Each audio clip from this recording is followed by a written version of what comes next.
Well, Dr. Schwal, first of all, thank you for joining me today. As we are sitting here now, several weeks into the start of the school year, I know that I am not the only parent who is experiencing this. You go pick up your kids from school. They are great in the car. They're in a good mood. They've got a smile on their face. You walk in the front door, and it feels like invariably within 10 or 15 minutes, it is meltdown city. What is going on? Well, it's almost like they're a little pressure cooker all day long. They have had to pay attention. They've been balancing, focusing on their schoolwork with social interactions.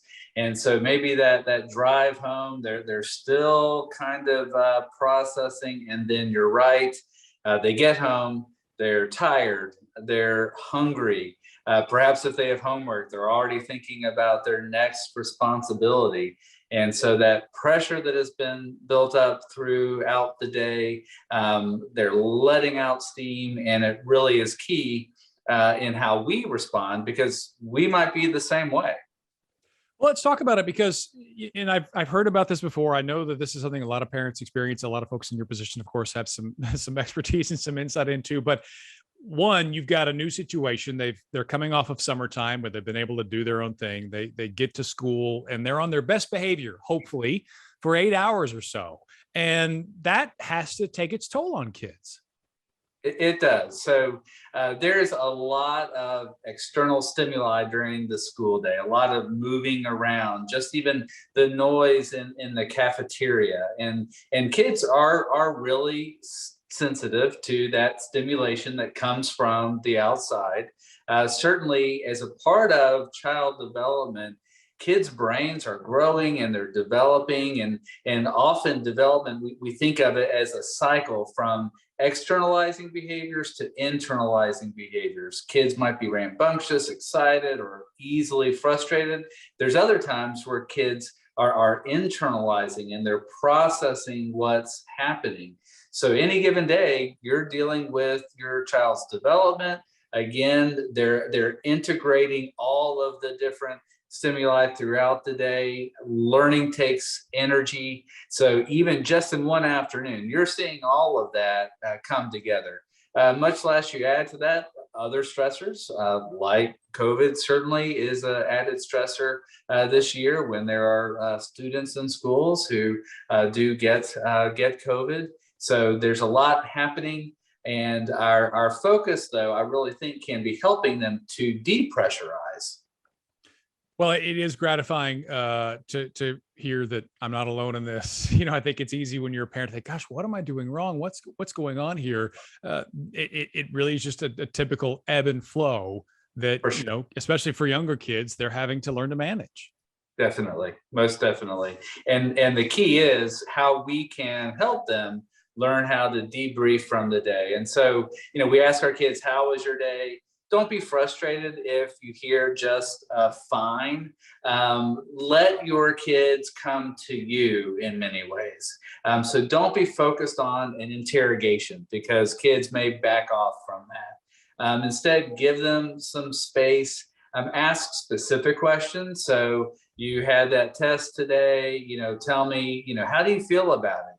Asking an open-ended question. But there again, we have to receive more than push in getting kids to share information. Routine really is key. And so helping kids find that maybe there is a quick break. Now, if they have homework, there's a debate. Do we give a break? Because if the break is too long, our kids may lose focus. But think of those things that are relaxing. Give them a chance to take a breath. After school snack that's healthy can be great. I've heard some go ahead and give a nice dinner because kids are hungry, and maybe if they have a snack, they're not hungry. So maybe getting fed, because certainly when kids are hungry or tired, they're more likely to be irritable. So create an environment that is calming. Listen, don't push. It's okay to ask questions, but give your kids a chance to adapt. And really, most importantly, those are skills that we need as adults in managing our stress. So we're teaching skills that will help them for life by doing that. The hunger component that you mentioned, I feel like resonates for me. We have one child in particular who, when he's hungry, I mean, he's like those Snickers commercials. He gets hangry, Yeah. and sometimes it really just is getting him a snack, and it feels like that's one of those things that may not even occur to a lot of parents. For sure, yeah. I mean, the physical is so much and so closely connected to the emotional. So having their physical needs met, and then back to the emotional side of things too.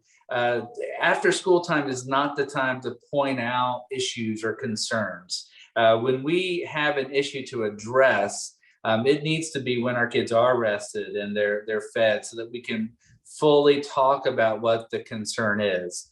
Parents coming together from work and responsibilities, when everybody has finished a stressful day, that is not the time to talk about conflict.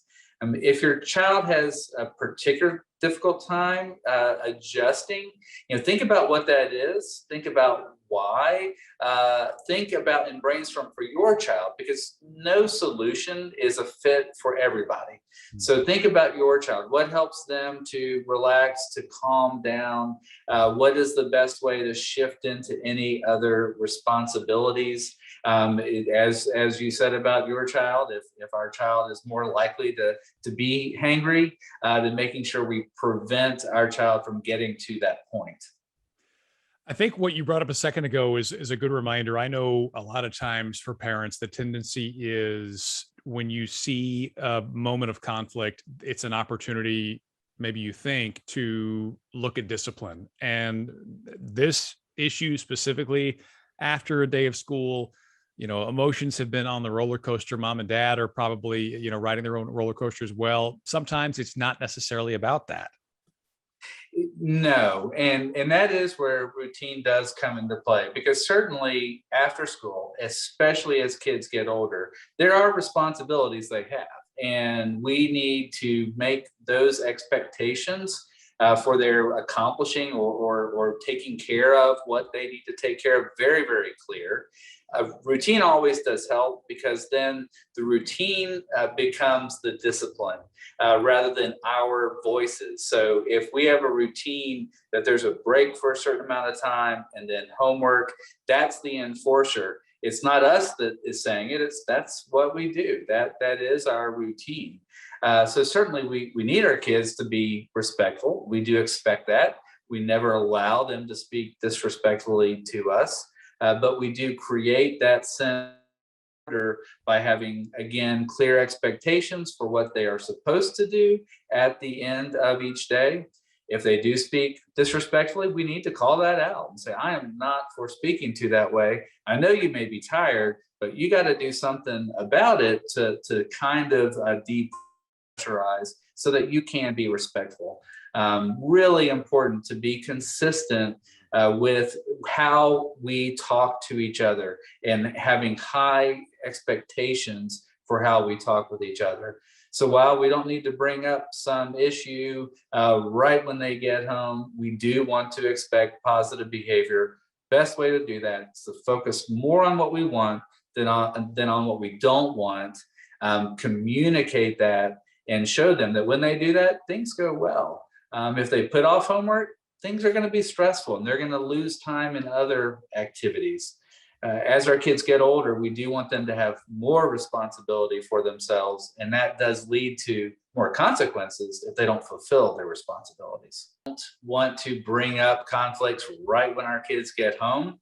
We do want to make expectations clear for what is expected of our kids after school. When they are tired and they may be disrespectful, we want to for sure expect respect from them. And so we're telling them, I'm not for talking to you that way. You need to rest, get calm, because our evenings need to go well and we need to be able to respect each other. So by making those expectations clear, it is easier to make the routine and make that expectation, make those be the enforcers rather than us having to explain it every day. If our kids know what to expect, they're more likely to follow through on that. Yeah, no, I was going to say that aspect about, instead of, you phrase it a certain way, instead of the corrective behavior, setting Right. the expectations is kind of a way to pull them toward what you want instead of, just coming down hard on a kid who's riding again, that roller coaster. Sure. Very important in guiding behavior to focus more on what we want than on what we don't want. So by showing kids what is expected, encouraging them towards that, we are more effective because they know what's expected.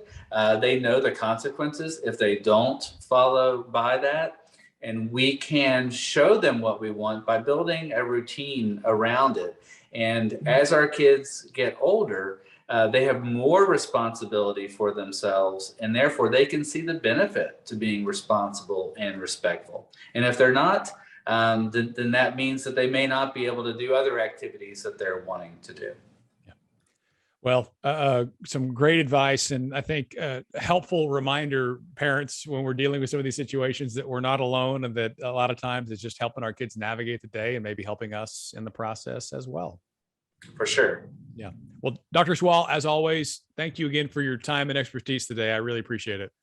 Thank you for having me.